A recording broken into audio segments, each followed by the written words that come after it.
So we're going to start with, I'll just do a quick introduction. Then the five of us will have a discussion about a series of topics that apply to affordable housing. During that time, if you have any questions, write them on a card, and Megadi Derbogosian will be picking them up, and I will try to integrate them into the discussion. And then at 7:45, we'll leave some time for you to come to the microphone and give your thoughts or your questions. Hopefully brief, but you don't have to make a question. If you have something you want to get off your chest, if it's brief, we welcome your thoughts as well.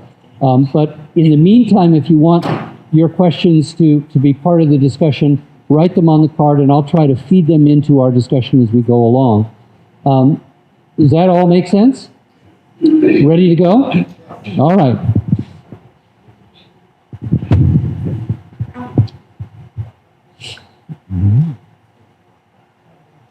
Magic, it works. All right. This is a quote from the journalist H.L. Mencken. For every complex social problem, there's a solution that is quick, easy, cheap, and unfortunately wrong. So almost everyone has a favorite idea about affordable housing, and most of them are valid.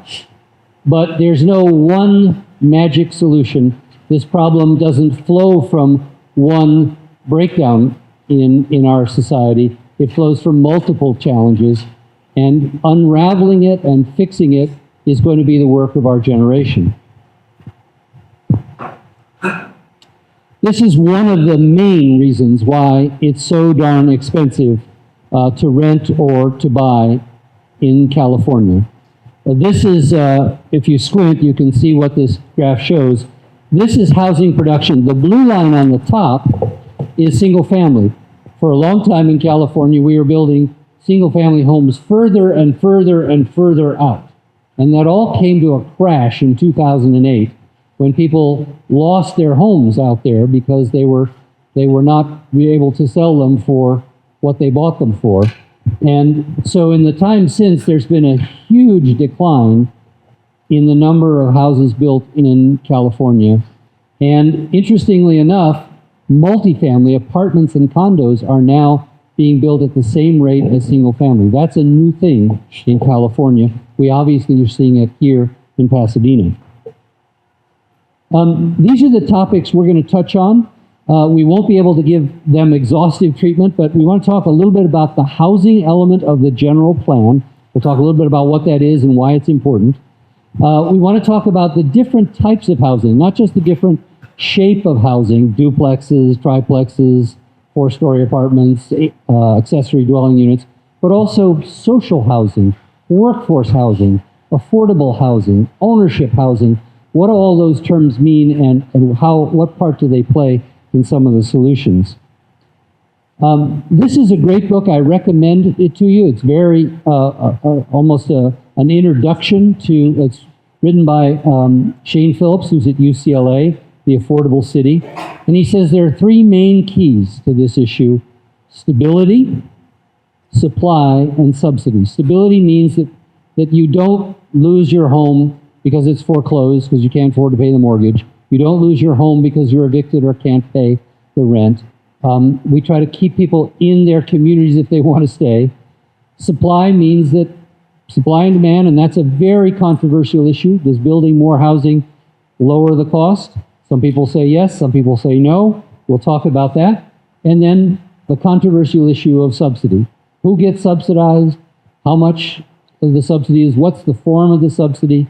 But there's certainly a recognition that there's a huge gap between what people can afford to pay and what it costs to live in Pasadena.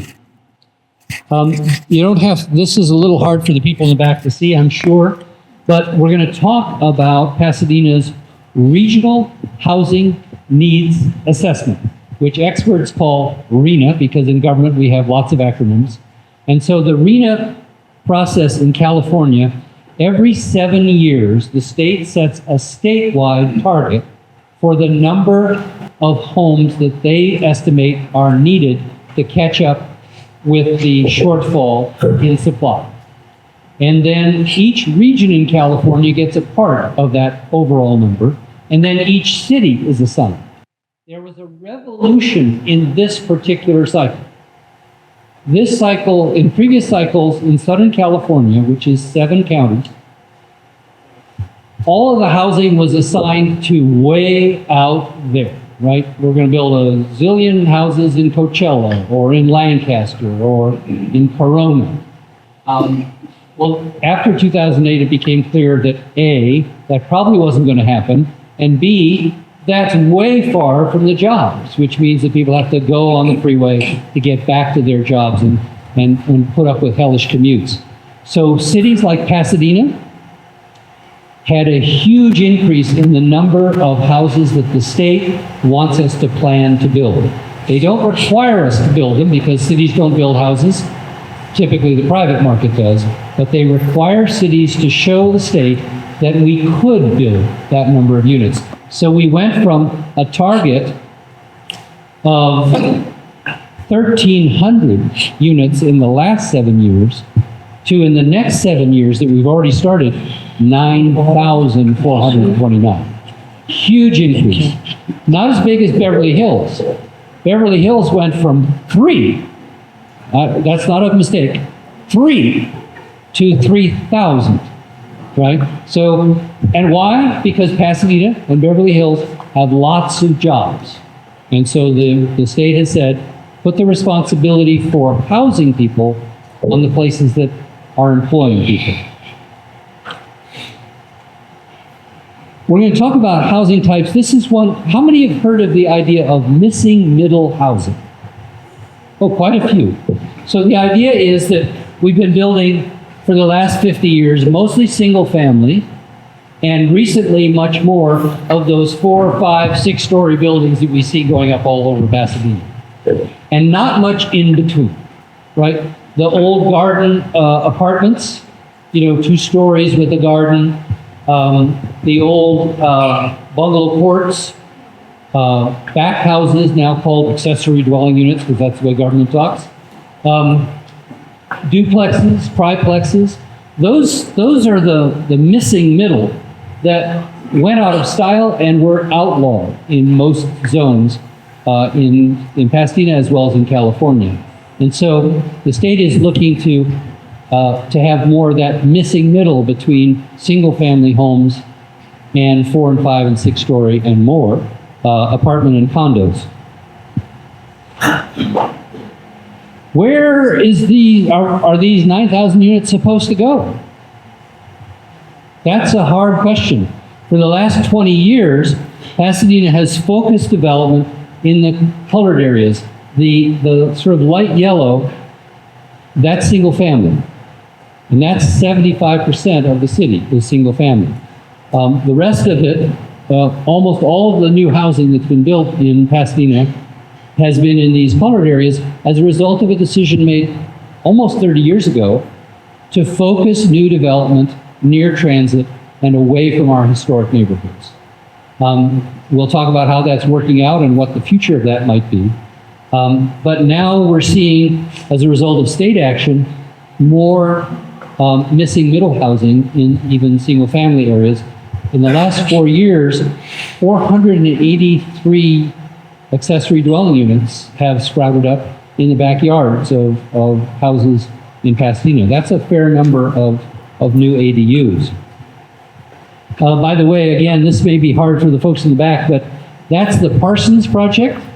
Parsons, was surrounded by a giant parking lot, and then we all saw the 5, 6, 7-story buildings that replaced that. That's 400 units right there, 400 new apartments. And then transit-oriented development, that's the development that's now 20 years old at the train station on Del Mar. We're going to talk about funding for housing. The good news is there's a lot of different sources. The bad news is there's a lot of different sources. So if you're trying to put together a project, you've got to go to them and to them and to them and to them and to them. That takes time, that costs money, and that means a lot of projects never get built. The big number here, that's federal tax credits, and we'll talk a little bit about what that's all about. This is something that some of you saw on my iPhone as I went around knocking on doors. I believe that design matters. It's not enough to just build housing. We need to build housing that fits in with the character of our community. And that varies from neighborhood to neighborhood, from site to site. But these are two projects within 3 blocks of each other, ironically in the exact same zoning rules. But the developer here built it with a setback that allows room for gardens and patios. And the most important thing is on the ground floor, you have doors and windows. So if you're walking by, it feels like a neighborhood. And then same density, same zoning, same height, but that kind of institutional architecture that there's nothing on the ground floor except the wall to the garage, and not a pleasant place to walk by, not creating the kind of walkable neighborhoods we'd like to see in our downtown. Finally, I'm going to close with this. John Kennedy was my friend since he was a teenager. A mutual teacher of ours at McKinley Junior High School said to me, there's this young man I want you to meet. I had graduated. He's going to be president someday. And I said, well, what's his name? She said, John Kennedy. I said, well, he's halfway there. John went on to be council member. He passed away of cancer just a few weeks after being reelected, I think to his 3rd or 4th term. But John always championed this idea of one Pasadena. And one Pasadena doesn't mean that everybody's the same. What it means is that the measure of our progress should be, we should never leave out the least of these. That if we were one Pasadena, everyone would rise. And that is part of my inspiration in running for council, is let's all work together as a community to make sure that everyone has a home, everyone feels part of this community, and everyone has an opportunity to contribute to this community in their own way. So with that, let me introduce our panelists. Bill Burns is the head of Arroyo Group, which has a wonderful history here. It's a planning organization that goes back to the revitalization of Old Pasadena. They actually did the plan for Old Pasadena. And his colleague, Margaret Munoz, who graduated not so long ago with her graduate degree, and during that time was an intern with Abundant Housing LA and is a housing policy expert. Falante Riddle, who needs almost no introduction in any audience in Pasadena, longtime member of our Pasadena Police Department, community leader, state appointee to one of the commissions, and who recently ran for state assembly. And Sarah Letts, who runs the Hollywood Affordable Housing Corporation, and who is the executive director, has a long history in building successful affordable housing projects that are good for the people who live in them and are good for the communities that surround them. So that's our panel, and we'll go back now to the topics we're going to touch on.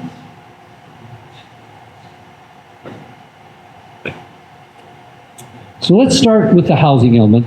Phil, can I start with you? Could you just give the thumbnail layman's version of what's a housing element, why is it important, and what the process was in Pasadena? Sure. Well, thank you, Rick, for having us here, and thank you, everybody, for being here. What a wonderful sight it is to see so many people interested in the issue of housing in our community. The housing element is one of several important efforts that have happened in Pasadena in recent years relating to housing. And the housing element is really it's a local document that is created by each city within the state that responds to that allocation that you showed earlier of a number of housing units that need to be planned for by every city in the state, as well as many other state, state laws and requirements, including most recently the incorporation of what's called affirmatively furthering fair housing. And Margaret knows a lot about that. She can talk more about it. But affirmatively furthering fair housing is the idea that not only does a city need to plan so that that number of units could theoretically be built, it also needs to make sure that in its housing policies, dealing with new housing and existing housing, it's helping people move into good neighborhoods. It's helping people advance in their housing career, right? So I could say Pasadena's got to build 5,200 affordable housing units, as it did, and we're going to put them all at Kings Villages. You guys know where Kings Villages is? On North Fair Oaks. Okay, so it's a long, low-income housing complex that's been there for a long time, has, mixed reputation. We could do that, but would that be affirmatively furthering fair housing? It would not be, right?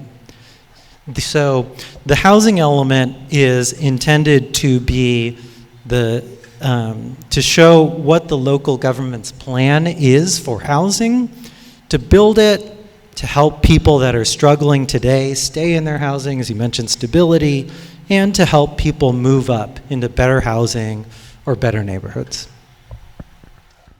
Margaret, you were involved in the public discussion, and the city held a number of public hearings. Falante served on the mayor's housing task force. We'll talk more about that. You were involved in the Pasadena Affordable Housing Coalition.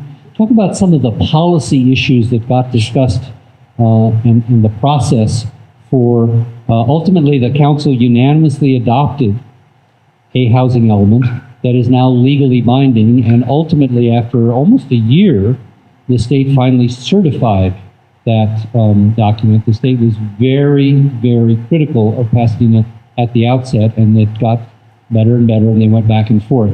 But talk a little bit about the process and how valuable and how useful and how effective is the community involvement in that effort. Sure. Thank you. All right, so it was a very long process. I don't know if anyone was involved with it, but I think it must have taken maybe 2 years from the offset of when we started becoming involved with the process. And, I think a lot of the housing elements in the cities can start from a more conservative angle with the housing element. They don't want to give too much too soon, and so it takes a lot of community pushback and, weighing in from the community to get more progressive or different policies passed that, or like at least get the city to look into policies that might advance affordable housing in the community. So it took a long time. It took a lot of organizations in the community to get together and form as one coalition. And eventually we were able to walk away with the housing element that we felt pretty proud of, and we're excited about what's going to happen in Pasadena over the next 8 years.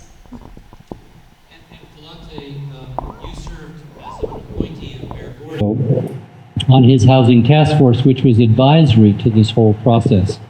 And you bring, a long history of how we got to where we are in Pasadena. Pasadena has clearly a much better record on affordable housing than many of our surrounding communities, and yet we still have a severe housing crisis in our community.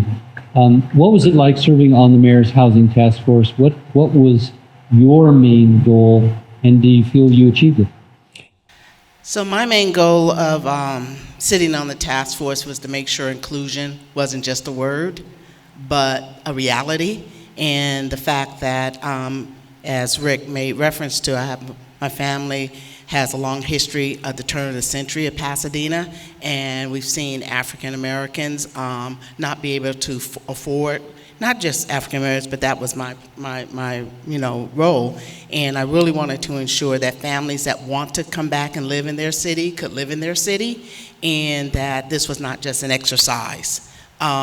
It was difficult because you have to educate people It's amazing to me that people don't know where we came in through the 30s, 40s, and then the 710 and the 210, and all of those issues that have a part of it through the 80s. And so one of the areas that I believe was beneficial was that we had like-minded people in some regards on the task force, but then another part was education.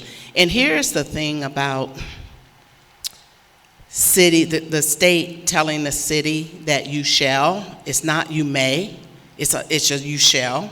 And so there is a belief that that's an overreach, but when there are cities around us, and you've said it a couple of times now, where Pasadena has done a fairly good job, they could do a better good job. And cities around us haven't done anything. When I say 20 to 30 years of not a single housing complex, that's not an exaggeration. And so the legislator made what some people call a blanket decision, where all cities now shall. And there are individuals, cities that are going to push back on that. We decided we would not be one of those. And like you said earlier, you start with, we're going to not do this or that, and then the city says, okay, try it again. And eventually they got it to where it was accepted. I do believe that we have a lot of work to do, because as we start looking at communities and where we're going to build and how we're going to get there, everybody's still not on the same page. So we have a general plan. It's required by state law. The housing element is one of the elements of that general plan. It is legally binding. And so not only has the state certified this, but if any of you or anyone out there feels that we're not living up to that housing element, they can go to court. And that happens a lot. And cities get sued either by the state or by potential developers or by interest groups. And a judge will decide whether the city is doing what it promised to do in the housing element.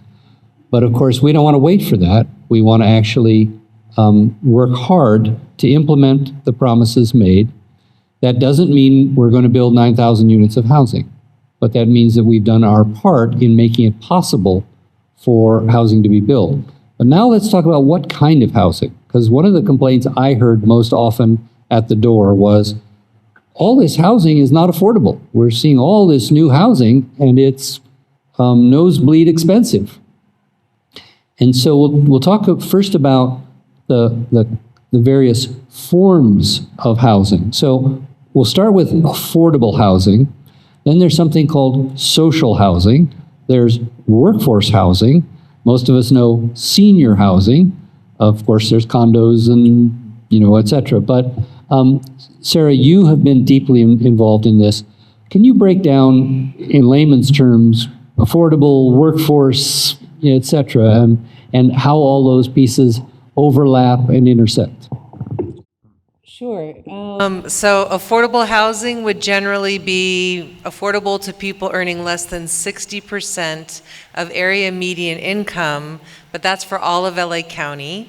So there's a lot of diversity within LA County, so what might seem affordable in one neighborhood in LA County is maybe less affordable in other neighborhoods in LA County, but 60% of area median income. So I forgot the matrix, but I think for a household of 4, that's probably in like the $80,000, $90,000 range for a household of 4. So that's all we do at the nonprofit I work for. Is we develop affordable rental housing. So that's one type of housing, but it can look very different. In our portfolio, we have saved 4 of those courtyard developments, and they're all affordable housing, and some of it is permanent supportive housing for people experiencing homelessness. And then at the other end of the spectrum, it can be a 7-story mid-rise. It's technically a high-rise, but it can be a taller building too. But most of our buildings are urban infill. We've preserved a lot of housing, including historic buildings, and then we've also built a lot of new buildings. And it looks as good or better than a lot of the market rate housing in the neighborhoods we're in the sense that we're inspected all the time. And not only do we have pride of ownership, we want the buildings to look beautiful and contribute to the neighborhood, but we get inspected all the time by the city, the county, and the state. So it is always going to look good. So I really do think that affordable housing has a really great, it contributes to the vibrancy of almost every neighborhood. And yet it's controversial. So controversial, I can't even tell you. It's really a challenge, yeah. And people have a hard time because that word often feels threatening, distinguishing between permanent supportive housing, between very low-income housing, low-income housing, moderate-income housing, senior housing. Those are all different flavors. Can you tell a little bit about sort of how that all breaks down? And then Yeah. mixed income units as well. Yeah, I guess I did forget to, and we haven't personally developed any of the moderate income housing. And then when Rick and I both worked in Santa Monica, we overlapped for a while when he was city manager and I was running Community Corp of Santa Monica. But there was a debate about workforce housing in the sense that I felt like the 60% AMI and below housing is workforce housing. It's teachers, it's nurses, it's everybody you're interacting with every day, whether you're at a restaurant or a store or anywhere. Yes, so I thought affordable housing is workforce housing, but then other people felt like workforce housing is above, it's like kind of between 80% of area median income and 120 is what a lot of people felt workforce housing, that's the income to be served. But anyway, I just feel like everybody's working or they're trying their best every day.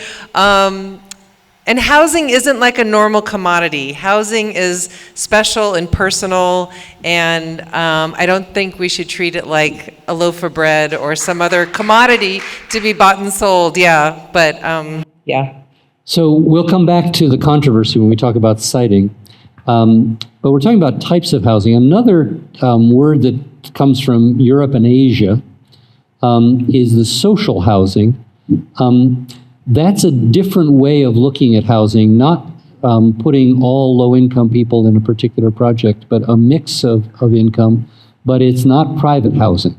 It's either done by the government or nonprofits, and it often includes people who are making a fairly good living, and they live with people who are less affluent, and that all seems to work. It seems to work in parts of Europe. Singapore, the majority of the population actually lives in that kind of housing. Do you think that has a future in the United States? Yeah, I really do. So even though we're serving all people at 60% of area median income or below, we have about 20 buildings where it is a mix of people who have experienced homelessness. It might be more than half the units, it might be 10% of the units, but it's a mix of formerly homeless people and low-income households. But it's a real mix of life experiences, and a community ends up being a community. So it takes a little while when you have a brand new building for people to get used to their neighbors and the house rules and everything. But ultimately, all of our buildings have worked out fine when it's a mix of people from different backgrounds. It works out really well. Other thoughts about different forms of housing rather than just purely subsidized housing and purely market rate housing that we can experiment with and should be pursuing? One of the things that we discussed at length is how do you get people housed in, and we say housed, I'm talking about units that are making $25,000 to $60,000. And that's the reality of what's going on in our city and our communities, is that you have people literally trying to pay rent, and they're making $25,000 to $30,000. And we can't leave those individuals out by any means. How do you help people who are on Section 8, who are struggling to even make ends meet?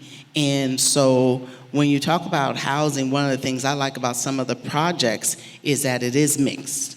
And so you don't, I remember back in the 90s, and you guys, that if you were Section 8, you had different appliances and you had different, everything was different, the flooring.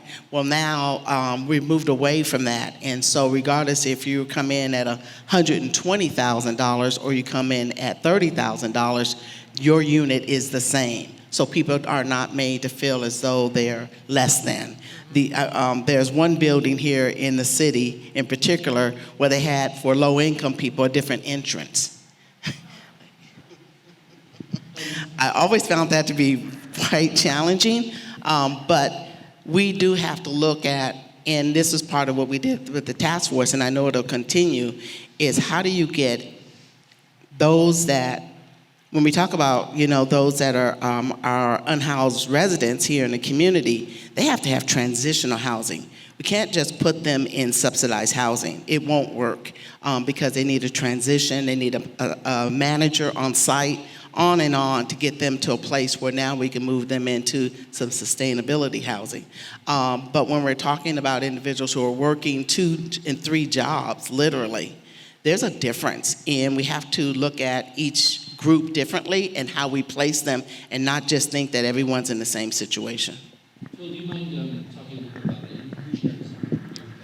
Yeah, I was going to bring that up because, and one of the things we're going to talk about, further along is funding, right? But whenever we're trying to create housing that is affordable, that is below the market rate, and certainly that is below that, it takes in less money than is needed to actually build the housing. And right now, building things is extremely expensive.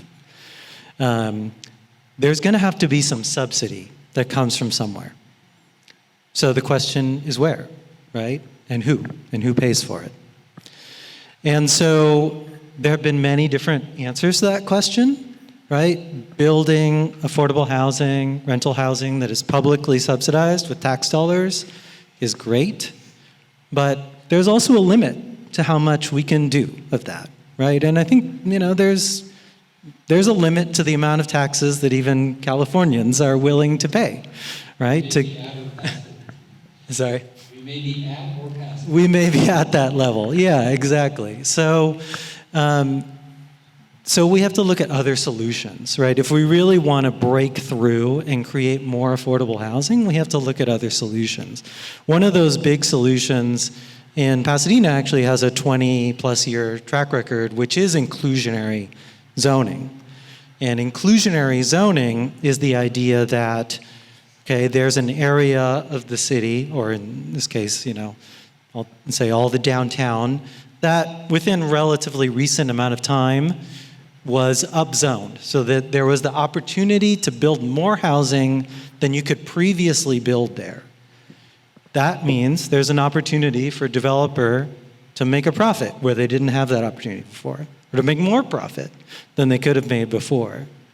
Well, why don't we, instead of just allowing them to increase the profit, they got to make some profit, otherwise they're not going to do it, but rather than allowing them to just increase the profit, why don't we require them to subsidize a certain percent of the housing for affordable housing? And so that's what inclusionary zoning is, and it's been, as I mentioned, in Pasadena since 2001. There are some folks here that were instrumental in getting it passed at that time. And then it was recently strengthened in 2019, so that 20% now of all units created are affordable.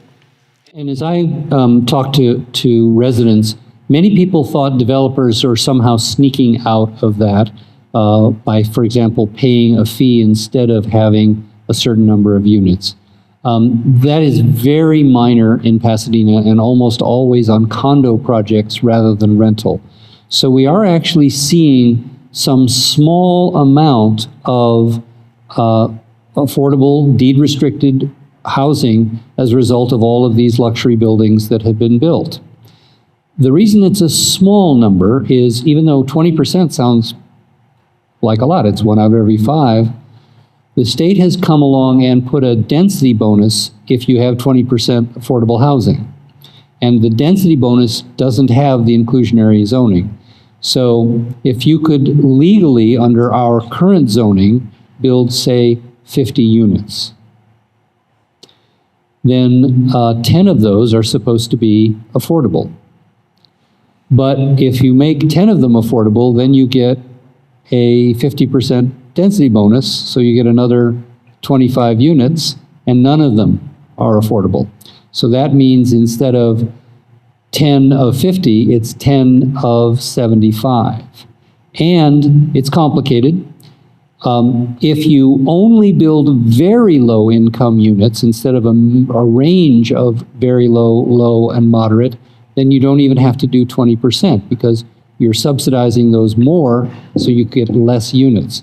So that's part of the challenge is we definitely are seeing affordable units being built as a result of all of this construction.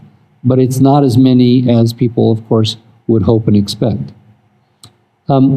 Let's talk, Margaret, about supply. This is one of the most controversial things. Many people, let's just take a quick, how many people, I'll ask 3 different versions, and if you don't want to vote for any of them, that's fine too. Some people think that we need to build more housing, and if we build enough housing, eventually the price will come down, both for rents and for people to be able to buy into the market. Other people say we're building the wrong kind of housing, it's never going to work. We should only build affordable housing. And some people think, well, that's none of the government's business, they should decide whatever they want. So how many feel that that we should be allowing more housing in Pasadena and in California in order to meet the crisis of demand? How many think that we should only be building affordable housing? And how many think that it's none of the government's business, we should let the market decide? On the first one, how many feel that we should be building a lot more housing to bring down the demand? Okay, about 40 or 50%. How many think we should be focusing almost exclusively on affordable housing? Okay, that's a big chunk. And how many think the government should keep its nose out of there? Okay, well, absolutely welcome diversity of opinion, and that's what we're here for. Margaret, what are your thoughts? Personally, I think the truth lies somewhere in the middle of the first 2 answers. I think, there was the thought a long time ago that eventually if you build like a lot of maybe like market rate housing, eventually it will trickle down. But I think we're at a point in this crisis where the trickle will not happen fast enough. And I think we need to focus on building housing that's market rate for people who can't afford it. There's a lot of people who can't afford it in California, but there's a lot of people who are just, there's not enough affordable covenanted housing that they can get into like right now, like as we speak, that is affordable and that can meet their needs. And if we're not, building both of those types of housing, I think we're going to find ourselves in a problem either way. Yeah. And again, if you have questions, write them down. Meghathy will pick them up. I'll try to filter them into the questions here with our panel, and then you'll have an opportunity at the very end. So let's move now to siting. One of the most controversial. If we're going to have various kinds of affordable housing, either what's called deed restricted, which is it has to be for those 60% or lower, or whether it's naturally occurring affordable housing that gets preserved.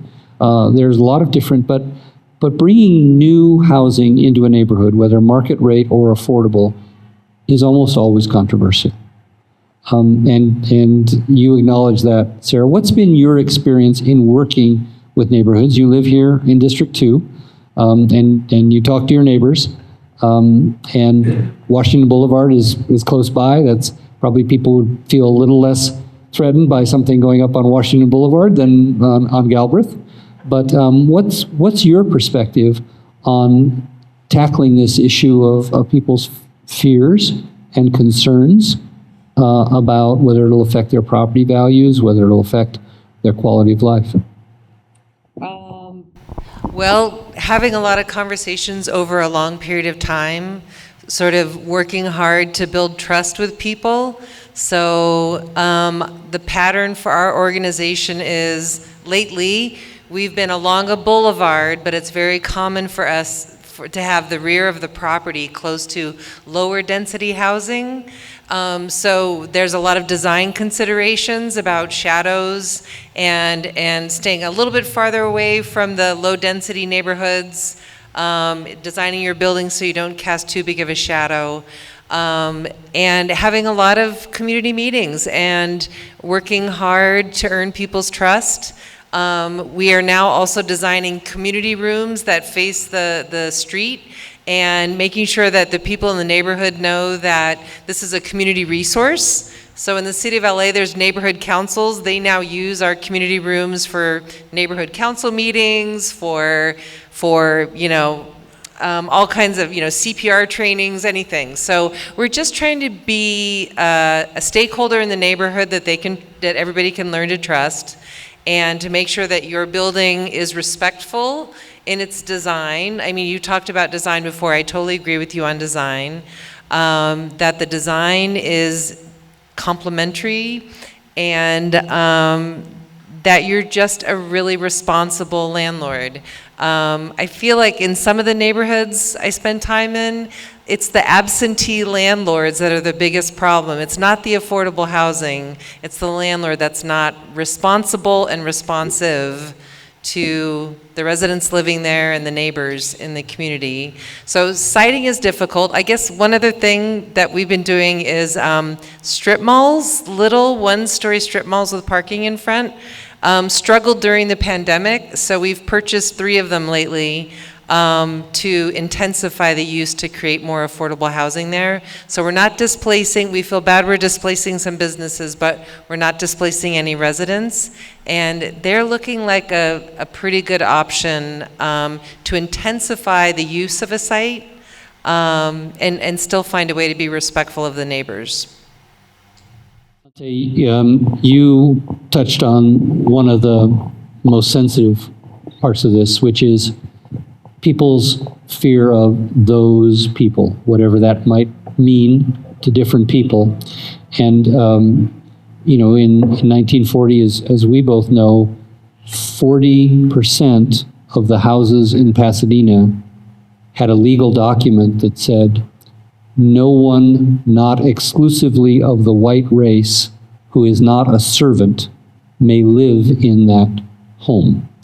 And you could not sell your home in Pasadena, any of those homes, to someone who was not entirely of the white race. And the case that went to the Supreme Court that overruled those in America, the co-counsel won his first case in Pasadena against that on a technicality, because the judge said, well, it's the law of the land, but he managed a technicality. So that's the history. But what about this dimension? How do we deal with this dimension of people feeling like somebody who's not like me, someone who's going to bring crime to my neighborhood, someone who's going to make me feel uncomfortable, someone who has a history of mental illness, someone who's been homeless. Those are issues that almost always bubble up when we're talking about affordable housing in a neighborhood. How do we handle those? Some of the stereotypes that we deal with, whether we get it from television, the news, or we have our own personal, beliefs where we came up, play into that. And so one of the areas that we've been working on is to try to bring people together and to let them know who their neighbors are. You just said it, it's about community. Bringing people I'll just touch on the fact that you made reference to where you could buy in this community. In the house that I now live in, I could not have lived in that house in 1970. Even though the court had said, you can't do that, they were still doing that because it would be on the application a happy face, which meant that you wouldn't sell to that person. The banks would not give loans. Even in the 90s, early 90s, when we were buying in a particular neighborhood, we were being steered by the realtor to other neighborhoods in the Northwest. And I fired 2 agents because I shared with them where we wanted to live. So this is not ancient history. But there is this belief that not in my neighborhood.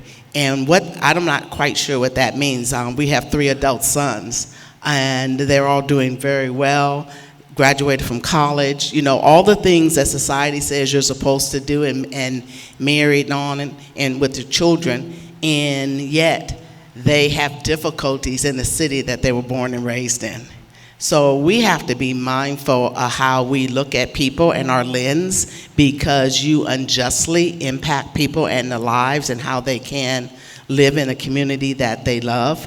My husband's family lost 2 homes to the 210, literally from eminent domain. And yet, as these discussions are happening now about the 710 and 210 and restorative justice, I'm not sure that we're being considered. And yet, his grandmother and his father lost their homes, and it wasn't like, what would you like for your home? It was, this is what you'll get, and this is the date you have to be out. And those types of history experiences have a very lasting impact. And we need to, I believe, be cognizant of it and see what we can do to not continue to perpetrate that type of behavior. One great opportunity that looms ahead. How many of you have followed the 710 stub discussion? The 710, was supposed to go from Pasadena all the way to Long Beach, according to planners back in the 50s. And the city of South Pasadena fought it vigorously, ultimately prevailed after a 50-year fight. And now there's that little spit of freeway that goes south from the interchange of the 134 and the 210 and dumps out at California Boulevard. Everyone know that one? The state recently gave back to Pasadena title to that land. That belongs now to Pasadena. 65 acres. It's a huge piece of, it's between Old Pasadena and some of the most beautiful historic neighborhoods in our city. Used to be where people lived. Now, you were starting to talk about that, Volante. What is the opportunity, members of the panel, to reclaim that 65 acres and to build not just housing, but also parks and really put back together the city that has a big hole in it? So I know the city has put together a task force, and they've been, I think, really diligent in trying to bring everyone to the table. And also people that were impacted, their families. But with that being said, we need to ensure that we are looking at the units that need to be built, as well as maybe some single family. As you said, green space is critical. We have to do a good job on being deliberate, because at this particular point, if we're not, and we just try to make it quick and to appease a few people, you're going to leave a lot of people out. And that's going to be a lose for everyone. Yeah, I mean, I think that,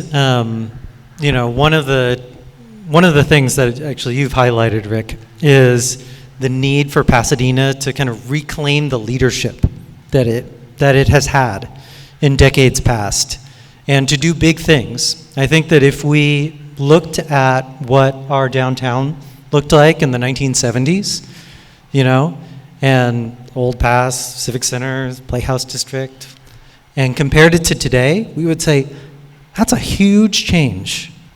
And I know some people don't like seeing multi-story buildings, but in general, it's a much more exciting and happening and interesting downtown to our community. That's because there were people in leadership in those decades who made decisions to make those things happen. The 710 stub is our chance to do that now. I fear a little bit that perhaps we have been in recent decades passed up by some of our neighbors, other cities who have pursued really wonderful projects as well, and that's great for them. But I think the 710 stub is really an amazing opportunity for us, and agree that the need for affordable housing is tremendous. to honor those who were there before, not just honor them symbolically, but also financially. But there are very, very few opportunities to create new open spaces in a city. In an urban environment, you almost never get that opportunity. So for me, that is one of the top priorities that does need to be addressed with the 710 step. Here's a question that goes to citing. What about vacant office and retail space? And you touched on that a little bit, Sarah, with the strip malls. Can it be converted into housing? Yes, definitely. So you have to look at the configuration of the existing building. There's some tricky parts to it, but it's really worth it. And then medical, we're as we talk to architects about what kind of buildings are sort of ideal for adapting into residential, some of the medical buildings could be adapted as well. City of Los Angeles has their adaptive reuse ordinance that they're considering. Yeah. So anyway, I think those are going to be really helpful when more and more cities embrace the concept of adaptive reuse, and it's an environmentally sustainable strategy too. Yeah. I see Jill and Anthony here. You know, kudos to them for really working hard to ensure that we can use some of these church lots, these empty churches, and the lots to do very creative housing, creativity, because we're going to need that. We need every available space. Absolutely, we have to look at design. We have to look at, the neighborhood. But there's no reason, and I'll use pre and post COVID, that some of these facilities are just sitting empty. Some of these buildings that are on office buildings that are on Walnut and in Lake Avenue, they're just about empty. And they should be utilized. So we have to be creative. Also, the ADUs, we have to look at it differently. I appreciate the city taking some of the red tape out, but they need to still reduce some of the costs. It can be prohibited from being able to actually do something to put some ADUs on your property. And we have an ADU on our property. I call it a granny flat, but my kids have all lived in there one time or another, and after college. And I know for a fact that it's a viable alternative for someone to not have to leave their community and to give them an opportunity to get back on their feet. So just thinking broadly and helping your neighbor or even your own family, we need to do everything we can, because this is not going to solve itself. We all have to be participants. Let me put you on the spot, Phil Hockey, former city manager who's joined us. You have been advisor to a senior affordable housing project in our downtown. City owns the land. No controversy about whether it should be housing. How long did it take to go through the process from the time you got approval to now you just got design approval from the city? The Ramona Senior Affordable Housing Project. 100 units.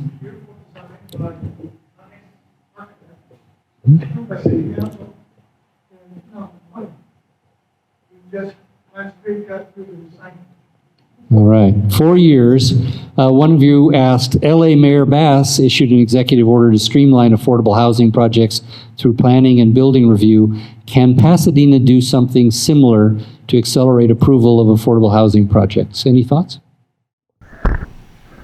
I'll say that, so the city actually has committed in its housing element to streamlining affordable housing, but the city could do a lot more, as the Ramona project shows clearly, to streamline affordable housing.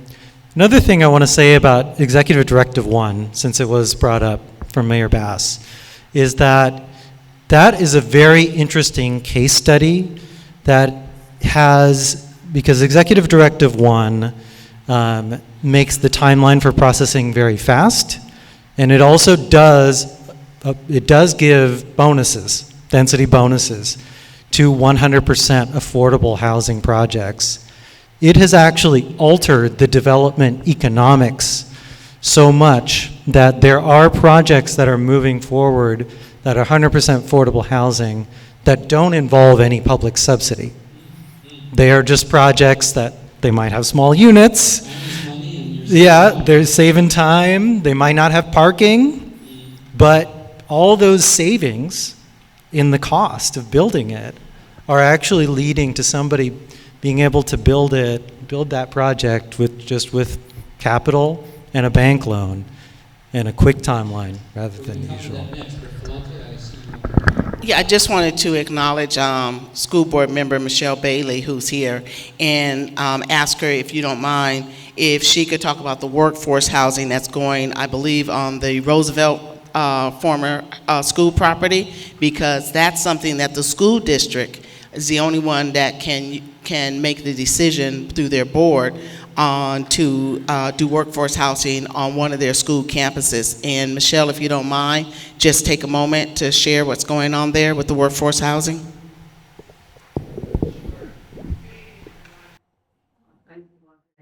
So the board has actually approved a workforce housing project here on the old Roosevelt School campus. We are currently working to put a bond on this university ballot. We don't have the funds to complete the project, so we'll need an additional bond. So I'm hoping that all of you will support the initiative for the bonds so that we can complete the project. Right now, we are looking at the design.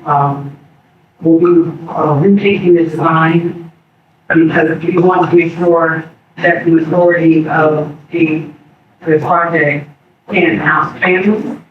And the first design that we got had 81 bedrooms.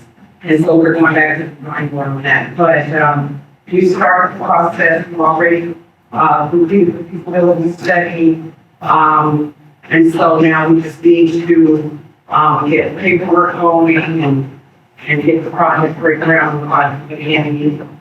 Some additional money to do that.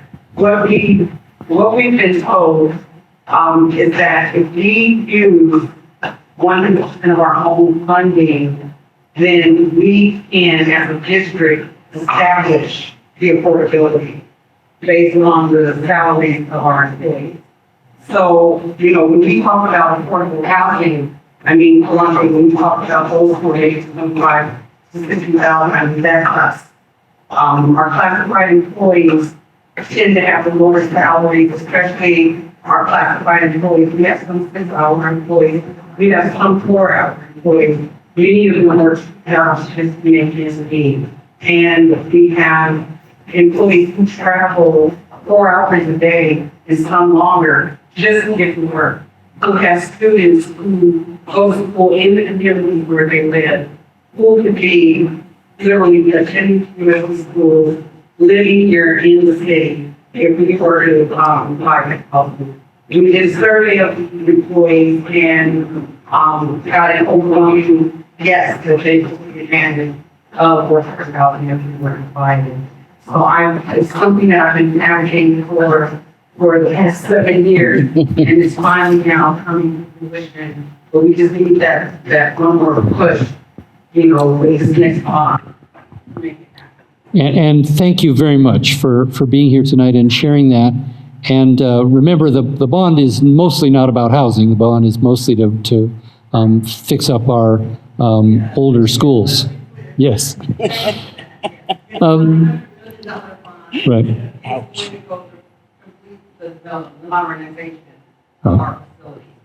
Improving our play fields, our playgrounds, our facilities, our gyms, our buildings. Let's wind up before we turn to you on the hardest part of this, and these are all hard, and that's the funding, right? And someone asked, what drives the cost of housing, and listed a whole series of issues.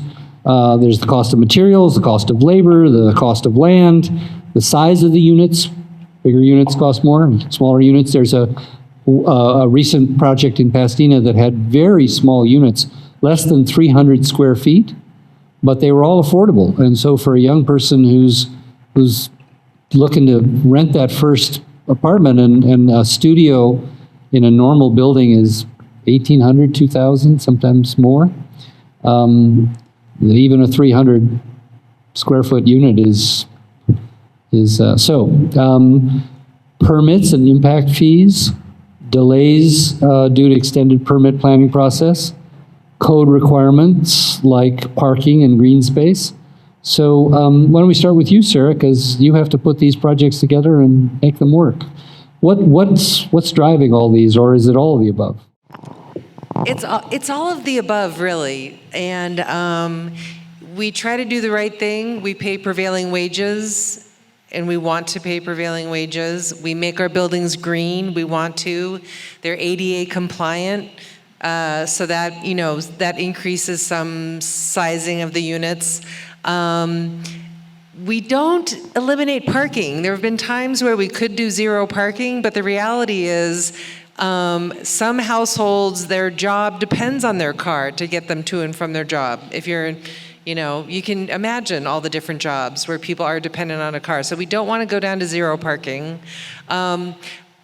So if you work for a bank, I'm sorry, but we spend a lot of money on interest, on construction loans, on lawyers to close all the financing, on, I just wish to some degree that public resources for affordable housing were going directly into the housing, and that we were spending a lot less on things like loan fees and construction loan interest and all that. We have one project where, because the interest rates climbed from 3 to 7%, we spent another $3 million on construction loan interest alone. So I just feel like there's got to be a way to have less money go to lawyers and bankers and more dollars into the housing. For your new projects, how many different sources of funding do you usually tap? Minimum of five. So different- five, yeah. You got to go to these people and they have rules, and you got to go to these people and they have Yes. They have different timelines for applying. Yes. And how long does that add to the process? The best case scenario is it takes 2 years to assemble, apply for, and get commitments for all the financing. And then you close, and then our construction periods typically go from 18 months to 2 years. So the fastest, on my watch, the fastest we've done it is about 4 years. In the 2 years of assembling the financing, almost 2 years to get it built, and then you have to lease it up, and that takes a little bit of time. So it takes time. I really want to give you all an opportunity to participate, and so we'll just have a couple more minutes, and then I'm going to surrender the microphone if you want to come up and, again, ask a question or make a short statement. Well, either one. But let's finish out on this issue of financing.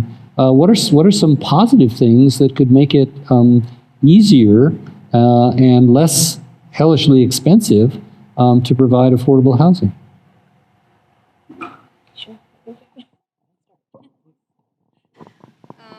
One thing that we've seen is really streamlining, so that's why ED1 has been so effective. Time is money, and so the longer you spend in the process and the longer it's drawn out, the more expensive the project gets for the developer to keep working on.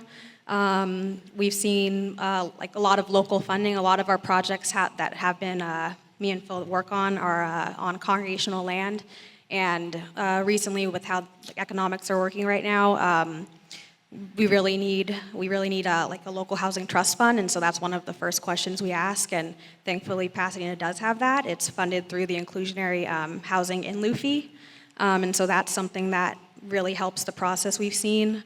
And then reduction of parking requirements.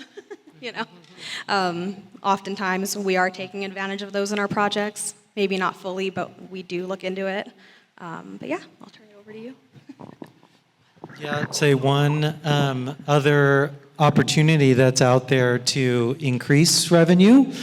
This is a tax, but I think it's a tax perhaps that may be justified, is increasing what are called real estate transfer taxes. And those are the taxes that are paid when you sell a property. So, of course, for the vast majority of folks who, folks or business, big businesses or corporations or individuals that are selling property, when they bought the property, it was worth a lot less. And so they made a good amount of money off of it because of Prop 13. Probably haven't, might not have paid that many taxes on it over the years. And what the real estate transfer tax does is then it taxes that. So it takes a portion of that sale price, which is generally an increase, and then it plugs that money into affordable housing. So LA passed that. Yeah. Yeah. One last question, then we'll turn to you. And it's an important one because of the California dream. Is affordable housing by definition always rental housing? Would there be any properties that could be owned or rent to own? As a matter of fact, in our district on Walnut, there's a project under construction now.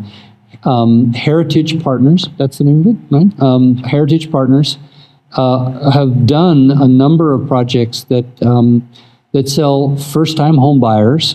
Not the whole project, but some are market rate condos, and some are an opportunity for first-time home buyers to actually get enough subsidy to be able to get that first step into home ownership. I think that for Pasadena, in my lifetime, we've gone from 60% homeowners to 60% renters. I think that having as many people as possible have the stability of being able to own and the potential for generational wealth to be accumulated.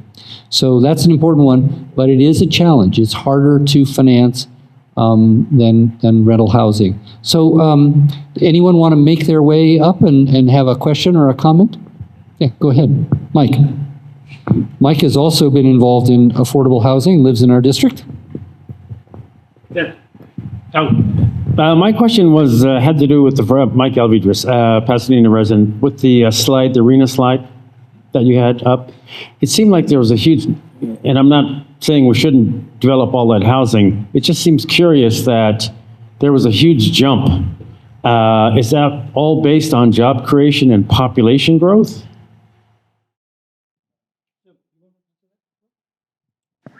Sure. Yeah, there's two reasons.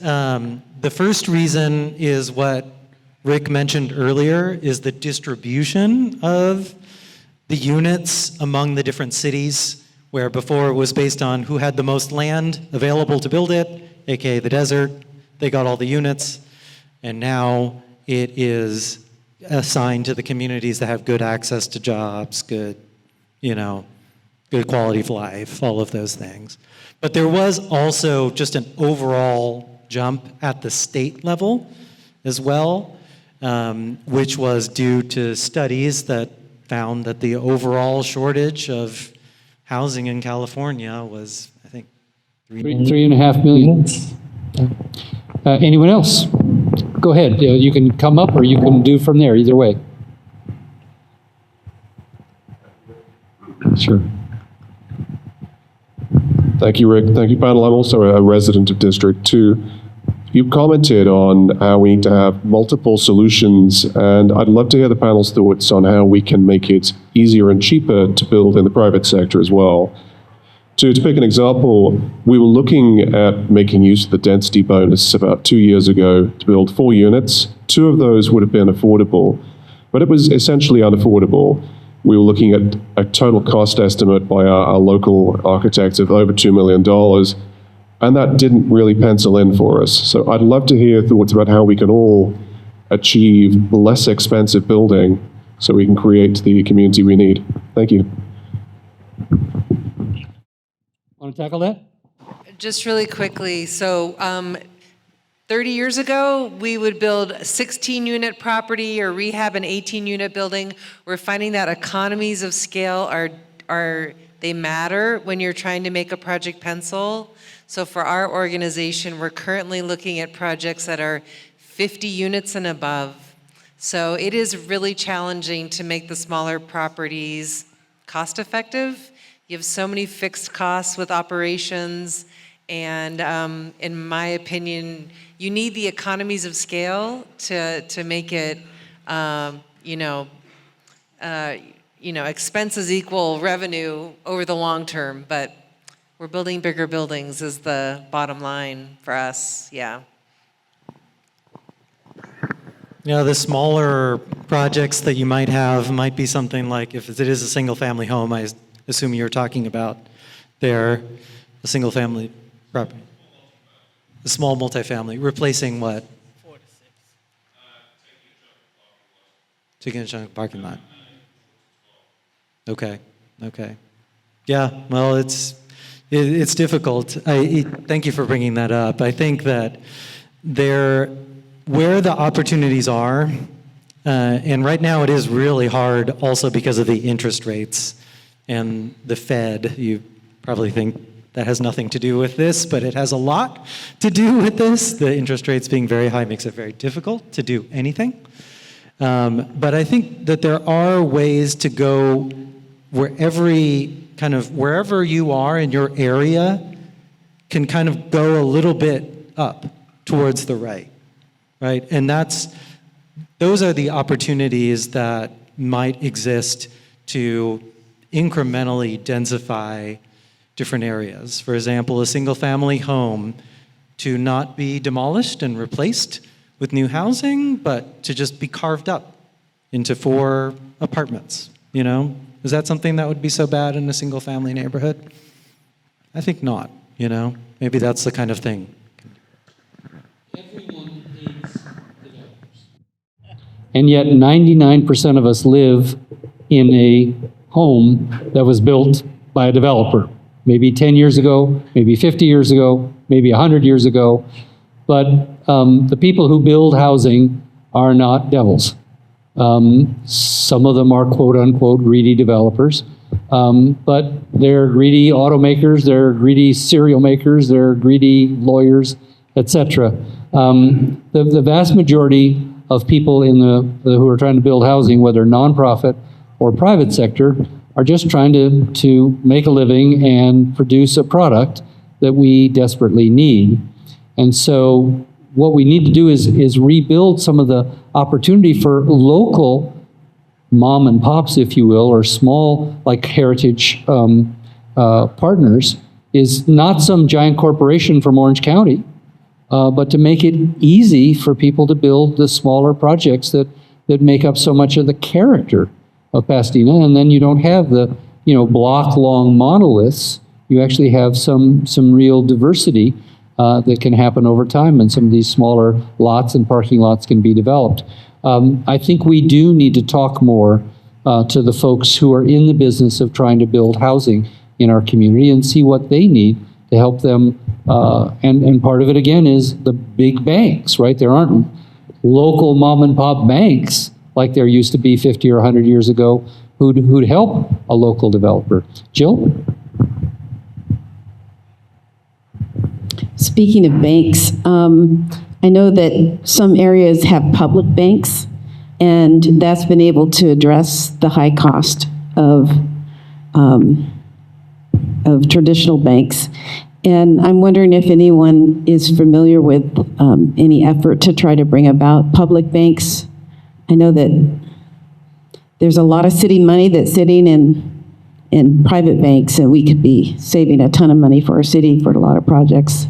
But the other question I have is, I'd like to hear about some of the successful office buildings that have been converted and what it takes to make that happen. Anyone want to tackle the office building question?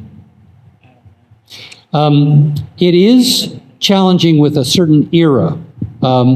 The adaptive reuse ordinance in downtown Los Angeles produced 10,000 units of housing in the old core of our downtown, Spring Street and those areas, because those buildings had windows and relatively small, what are called floor plates. But the big buildings that were built in the 70s and 80s, those are tough to convert into housing for a variety of technical reasons. But in Pasadena, we have some buildings from that sort of sweet spot era that might be eligible. And as Sarah said, there's also some of the smaller buildings. Actually, we all know some apartments that have been turned into doctors' offices and things like that. They could be turned back into housing. We're starting to lose people, and I said this was 6:30 to 8. I don't want to try anyone's patience. I want to ask the panel for some closing thoughts. Then I want to get a little bit of feedback from you, and then we'll wind up. So we'll go from Sarah over to Phil. Just this can be a daunting issue. It's a daunting life work for you, Sarah, and yet you persevere and go to work every day and produce housing and change people's lives. What can each of you share about what we all can do to make a difference in people's lives?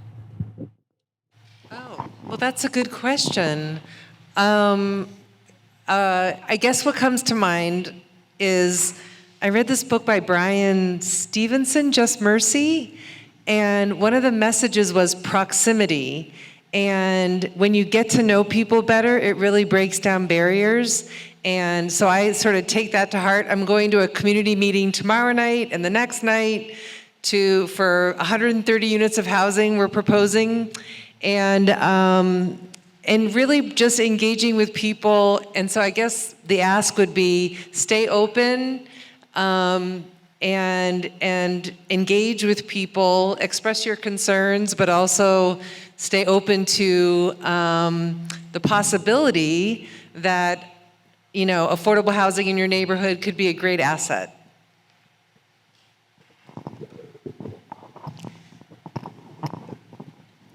That was almost exactly what I was going to say. But I would also add that, I live in Lower Hastings Ranch, and we have apartment complexes. We have, a lot of single housing.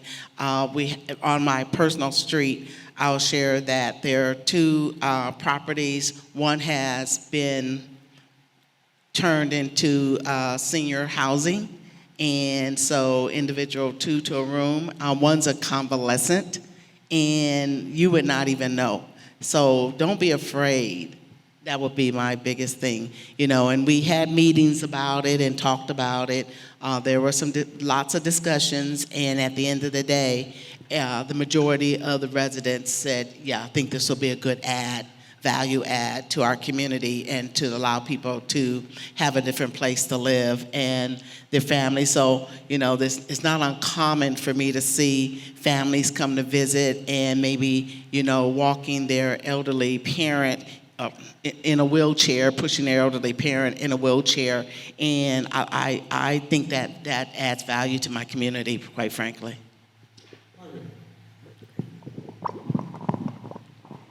I think one thing that you could do is in your neighborhood, when you see any housing projects coming up, whether they be affordable or not, if you support the housing, it's always helpful to show up to planning commission meetings or city council meetings. Oftentimes, public meetings can be like the developer and then everybody who doesn't want the project. But if you actually support it and you live in the local community, that can be a very impactful thing to voice your support.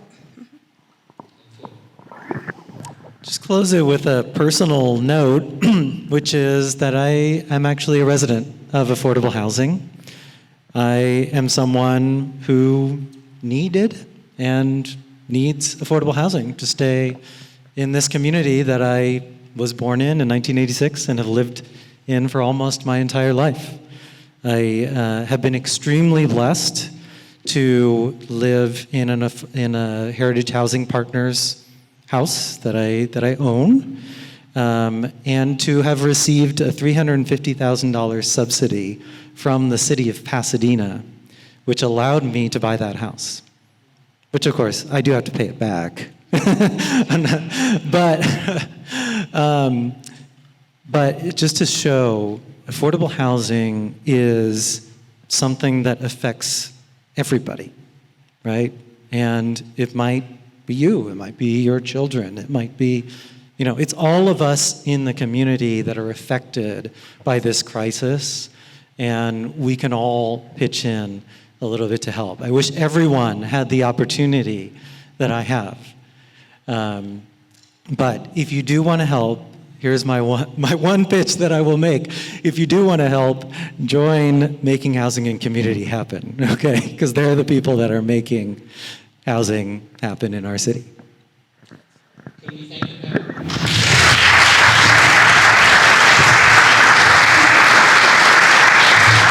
And let me add my thanks. Let me suggest this book. There are plenty of other books out there for us to become educated. First, some questions, then I just want to wind up. So I'm going to ask 3 questions. And have you ever done the Fist of 5? Anyone? Fist of 5 is a very simple way of me to get feedback from all of you. 5 means that that's off the scale. That's on a scale of 1 to 5, 5 is great. 1 is not so great. 0 is pretty awful, right? If you give me one figure, make sure it's this one. And so anything in between, 1 through 5, or even a 0. I'm going to ask 3 questions. The first is, did you find this valuable? The second is, would you come back to more of these if you find the issues are of interest to you? And then the third is, did this meet or exceed or fall below your expectations, right? So a 3 would be, you kind of figured this would be okay, and it was okay, and now you're going home. A 5 would be, oh, this is even better than I thought, and a 1 is, well, I don't even know why I'm still sitting here. But can we do that? That'll help me figure out how we go forward from here. So the first one is, how valuable was this? Did you learn something? Are you glad you're here? From 1 to 5 scale.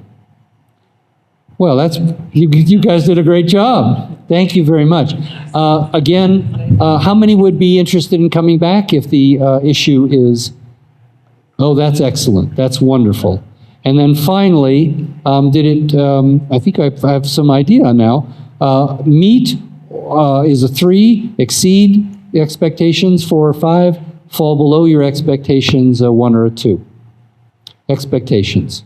Okay, considering that you had no idea what you were getting into tonight, I hope that, that was a little more mixed. So if you were a 2 or a 1, please feel free to give me your feedback. Some of you still have cards. If you have any suggestions about future topics or way we could improve the format, or I think we could have nicer seats, but you know, this is a city-owned facility, so it's the best we can do. Here's what I'd like to close with. This was in my letter to the District 2 residents. It's actually a quote from Barack Obama. He said, I want you to believe not in my ability to make change, but in yours. Whether you're on the right or the left, whether you're going to vote for or against Donald Trump, for or against President Biden, or any of the people in between, I think all of us are worried about our democracy. We've become a very polarized nation, and some of that toxicity has seeped into our own community. And I just went through a very contentious election, and now it's my responsibility, starting in December, to represent all of you in District 2 and to serve the whole city of Pasadena, which is a very diverse place indeed. I can't do that alone. I'm one of 8. We'll have to do that together, and my hope is that over the next 4 years, we will be on a journey together. My predecessor, Felicia Williams, has done a marvelous job of the kind of community events, so things like pickleball tournaments and self-defense classes and coffee with a cop. I want to continue those because I think that's a great thing that she contributed to our community. I also want to do these. I want to get you involved and engaged, not just to listen and to learn, but to take action and to speak up and to express your concerns and to become active and actually make Pasadena the kind of city that it should be. My faith teaches me that to those who much is given, much is asked. And many of us in this room have been given a great deal. It is a marvelous privilege to live in America. It is a particularly marvelous privilege to live in Pasadena. And what we are talking about tonight is making it possible for people of all backgrounds, the people who work in our hospitals, the people who work in our fire department, who work in our stores and in our libraries, to be able to live here as one Pasadena. That's something we can all work on, but there are other issues. And find your issue, whether it's health or homelessness or the environment. Let's all work together, and I look forward to having many more of these, getting to know you all better and working with each of you to make Pasadena the great city that it is and should be in the future. Thank you very much for coming.